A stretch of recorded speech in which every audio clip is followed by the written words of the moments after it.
Hola clase y bienvenido. Hoy vamos a hacer repaso de vocabulario número 1. Nosotros escuchamos la cantante Nathy Peluso y la canción se llama Buenos Aires. Remember, listening to music is one of the easiest way to get a better ear for Spanish. One of the most difficult skills to acquire is getting an ear for it. And that's because we need to hear the sounds that we haven't heard. So it's really important that you expose yourself to as much as possible. It'll make your life a lot easier. And what a better way to learn a language. And so here, es un foto que yo saqué en, no sé, 2012. 2012. I took this picture in 2012. In Nicaragua. Vamos a practicar las capitales un poco hoy. We're also going to continue to practice our capitals. I just love this picture of Nicaragua. There's so many different images that I have of Nicaragua. It is one of the poorest countries in Central America, but the culture is beautiful, the landscape is beautiful, and it's one of my favorite photos that I've taken. So, with that being said, ¿cuál es la capital de Nicaragua? Tiene agua en el nombre. It has water in the name. Managua. Muy bien. And like the canción se llama Buenos Aires. Buenos Aires es la capital de Argentina. Anda. Okay, so vamos a continuar practicando. La capital de Colombia. Bogotá. La capital de Honduras. Es un poco complicado. Tegucigalpa y la capital de Bolivia. Hay dos capitales, La Paz y el Sucre. Y aquí en la foto, la calle se llama la calle de muerte. So this street is called Street of Death. As you can see, there'd be no texting and driving here, as you shouldn't do that anyways. But one wrong move and adios. Okay, vámonos. España, la capital. Madrid, Perú, Lima y Uruguay. Montevideo. Muy bien. Okay, so you guys, I posted a cheat sheet for you. This is just a general review of a base vocabulary that you should already have. So this should be pretty easy for you. You're going to do a review activity, but this vocab cheat sheet might help you. You might not need it at all, depending on what level you are, but for some of you, it will help. So here I am to help you. Hola. Buenos días, buenas tardes, buenas noches, hello, good morning, good afternoon, good evening. Hopefully by Spanish 204 you have these down pretty pat. Spanish 203 as well. Diferentes maneras a preguntar a alguien cómo estás. Different ways to ask people how they are. We have the informal cómo estás. The formal cómo está usted. So that is something that you would use with someone that you don't know, an elder, a police officer, someone that holds some kind of status in the community is when you use formal. Informal is with somebody that you're familiar with.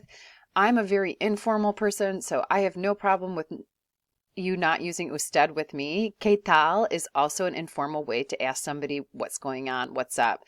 So, ¿cómo estás? Normalmente, I always start the conversation with usted, and then that Spanish speaker will let me know if I should continue to talk in a formal way or an informal. These are possible respuestas. Muy bien, very well. Bien, well. Regular, okay. No muy bien, not very well. Por supuesto, hay muchas más. There are so many different more. These are just a couple that the book gives, but these are possible. Enfermo, enferma means sick. Terrible, cansado. This one's always really popular with my students. Tired. Fantástico. And remember, these O's can be changed to A's if you are femenina. So keep that in mind. Even though they give you a list, there's always 50 million more ways to say things in Spanish. Also, depending on where you go. So you have y tú, y usted, and this is usually after I said estoy bien. Y tú?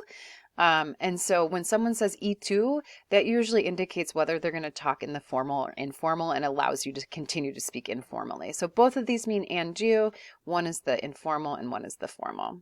Again, I'm going to give you the formal and informal ways to ask somebody their name. They all mean the same thing, so it's a matter of preference and also who you're speaking to. So the informal, ¿Cómo te llamas? ¿Cuál es tu nombre? The formal, ¿Cómo se llama usted? ¿Cuál es su nombre? Again, they all mean the same thing, but all matters on the situation that you're in. Informal, formal. So diferente maneras, respuestas, right? So these are different answers for these questions. Me llamo, mi nombre es, soy. And again, they can all translate to mean the same thing as my name is. Though if I directly translated me llamo, that means I call myself. But in English, it would be very uncommon for say, oh, I call myself Bridget. So we translate it into how we say it in English, which would be my name is. Mi nombre es literally translates to my name is. Soy is soy Bridget. I am Bridget. But these are all correct ways to answer ¿Cómo te llamas? Or ¿Cómo se llama? So usually when you meet somebody for the first time, you would say mucho gusto, nice to meet you, encantado, enchanted, it's a pleasure, igualmente, likewise. Ways to ask somebody where they're from. ¿De dónde eres? ¿De dónde es usted? Again, I have the formal and informal. On the top is the informal and the bottom is the formal.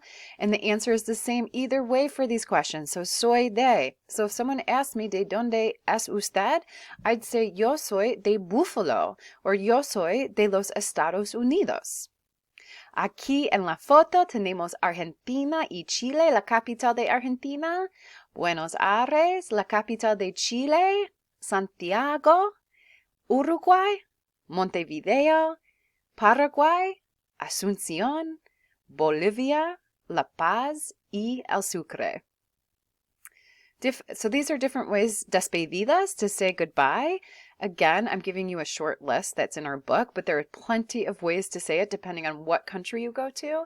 Adios is goodbye. Hasta luego, see you later. Hasta mañana, see you tomorrow. So let me go to the next one. Like I said, there's lots of different ways to say this. So those were just a couple. These are ones that are also really common. Hasta pronto, which means see you soon. Ciao is really popular. So ciao is very European Spanish, but you might hear it anywhere. Nos vemos means we'll see each other. Pura vida, I'm going to explain what that is in a second. It's one of my most favorite sayings. Y tengo que irme, I have to go. So these are all options to say goodbye as well. Y por supuesto, muy popular, hasta la vista, right? Until the next time we see each other. So what does pura vida mean? This is one of my favorite quotes that comes from Costa Rica, and it's really hard to understand it. When you go to Costa Rica, you really get the vibe that everyone's living like pura vida. So what does that mean? Associated with many different English interpretations like pure life, take it easy, enjoy life, all good, purity in life, hello, goodbye, this is life, and many, many more. The point is that foreigners truly don't have a true grasp of the meaning of pura vida, as they are not Costa Ricans themselves. It doesn't mean that we can't understand this, but it means that no matter what your current situation is, life for someone else can always be less fortunate than your own. So you need to consider that maybe your situation isn't all that bad, and no matter how little or how much you have in life, we are all here together, and life is short, so start living it pura vida style. So imagine an entire country of people that have this mentality, like we are all in this together. Someone has it worse than me, life is good. So they use pura vida to say goodbye, but they also use it to answer the question, ¿Cómo estás? I can say, ¿Cómo estás? Pura vida. Buenos días. Pura vida. Adios. Pura vida. And so it's used in so many different ways. And I just love the idea that we can think of other people for 1 minute and put them in front of our own needs, which is, doesn't happen too often. So pura vida is a Costa Rican phrase that is commonly used as a goodbye. So continue on though. So we're going to do some objects that are probably really familiar for you. El bolígrafo is pen.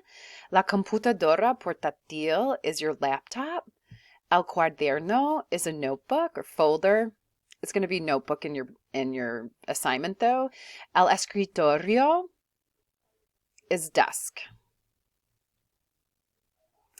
El lápiz, pencil. El libro de texto, textbook. La mesa is table. La mochila is backpack. El papel is paper. El pizarrón is chalkboard. La puerta is door. El reloj is watch or clock.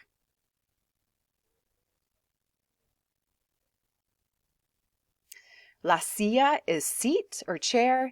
La tarea is homework. El teléfono celular is cell phone. La ventana is window.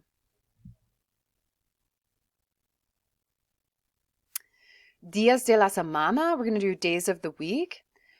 Domingo, lunes, martes, miércoles, jueves, viernes, sábado. So you have Sunday, Monday, Tuesday, Wednesday, Thursday, Friday, Saturday. Hopefully these are all ringing a bell with you.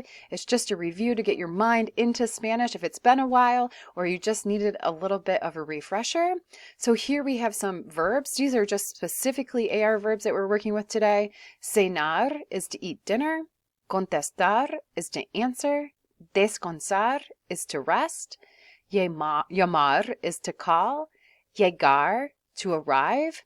Llevar is to carry. Navegar is to navigate. Pagar is to pay. Pasar tiempo is to spend time.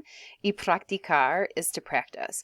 So remember, in Spanish or any language that you're learning, you need to hear a word 7 times before your brain remembers it.